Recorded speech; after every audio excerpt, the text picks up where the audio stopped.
हम तो बस खान की खातिर ही जिया कर। दोस्तों, इंडिया के मशहूर सिंगर कुमार सानू के बाद पाकिस्तान के आतिफ असलम भी मैदान में आ गए और इमरान खान के लिए बना दिया जबरदस्त गाना। इतनी मोहब्बत इमरान खान के लिए देखकर चोरों के टोलों को आग लग जाती है। जिस तरह के आप जानते हैं कि कुछ अर्सा पहले मलकू ने कैदी नंबर 804 नक्ता गोका गा कर पूरी दुनिया में मशहूर हो गया था, लेकिन चोरों के टोलों से ये बात हजम न हुई और उन्होंने मलकू पर शदीद दबाव डाला कि फौज पर भी गाना बना।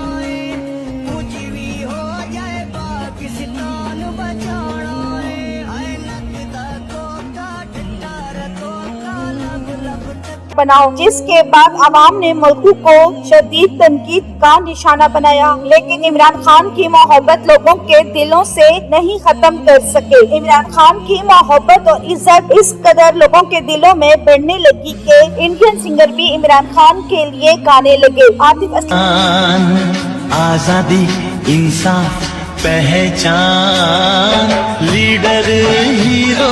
आतिफ असलम की खूबसूरत वीडियो इमरान खान के लिए गाना गाते हुए हम आपसे शेयर कर रहे हैं और किस तरह आतिफ असलम इमरान खान से मोहब्बत का इजहार कर रहे हैं। क्या रखते हो तो शाहीन बनो, वरना कव्वे भी हवाओं में उड़ा करते हैं।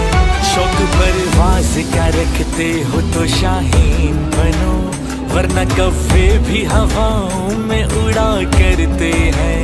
वोट खंभे का भी कह दे तो हम दे देंगे, हम तो बस खान की खातिर ही जिया करते हैं। ये बल्कि दुनिया के मकबूल तरीन लीडर बन चुके हैं और ज्यादा दिन तक ये इतने मकबूल तरीन लीडर को जेल में नहीं रख सकते। जैसे ही ये वीडियो वायरल हुई तो कप्तान के चाहने वाले कमेंट सेक्शन में इमरान खान के लिए, तो दोस्तों अगर आप भी खान साहब के सपोर्टर हैं तो कमेंट सेक्शन में जरूर इमरान खान हदीस लिखें। Thanks for watching. फिर मिलते हैं एक नई अपडेट के साथ। वीडियो पसंद आए तो लाइक करें और इस चैनल को सब्सक्राइब कर लें।